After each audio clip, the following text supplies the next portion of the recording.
26-шы жалпы орта білім беретін мектептің қадірменді қызметкерлері мен ұлағатты ұстаздары, құрметті ата-аналар мен шәкірттеріміз. Біз ұжымбыз, бір мақсатқа бірлестік. Мамандармыз, болмайды істе білместік. Бірімізге тілекшіміз бәріміз, жүрмейді мұнда пендешілдік, күндестік. Еліміздегі келеңсіз жағдайдан мойымай, аман-есен өтіп, жарқын күндерге кездесейік. Біз біргеміз. Добрый день, дорогие коллеги! В это непростое для всех время учитель, как всегда, продолжает сеять разумные, добрые, вечные.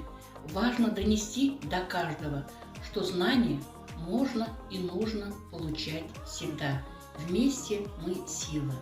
Каждый из вас учитель с большой буквой. Я знаю, вы лучшие, и у нас замечательные ученики. Біз біргеміз. Сіздердің жас ұрпақтың санасына енгізетін тәлім тәрбиеңіз, үлгі өнегеңіз өлшеусіз. Қоғам мен адамзат алдындағы еңбектеріңіздің арқасында талай қиын күндеріңіз артта қалары сөзсіз. Елімізде болып жатқан ауыртпалықтардың еңсемізді түсірмейміз. Керісінше бір-бірімізге қолдау көрсетіп, көмек қолын созамыз. Жарқын күндерде кездесетінімізге сенеміз. Еліміз тыныш, басымыз аман болсын. Көкірегің таза болмаса, көз тазасы не керек? Ниетің түзу болмаса, тіл тазасы не керек демекші? Ниетіміз түзу, тілегіміз бір болсын. Біз бәрінде бір ұжым болып, ел болып еңселеміз. Біз біргеміз.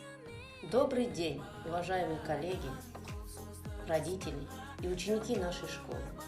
Сейчас мы переживаем нелегкое время, и только вместе мы сможем преодолеть все трудности. Ради себя, ради своих близких, друзей, родных, оставайтесь, пожалуйста, дома.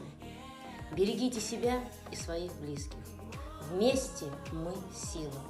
Мы вместе. Осынау қиын-қыстау заманда біз біргеміз. Бірлігіміз бойға күш беріп, алар асуларды бірге бағындырамыз. Әрдайым көк ту мен көк аспан астында мәңгі біргеміз. We will always be strong and successful when we are together. We walk at home.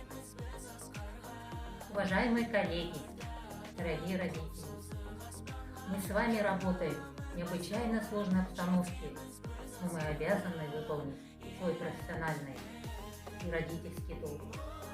Ребенок, несмотря ни на что, должен всесторонне развиваться, должен учиться.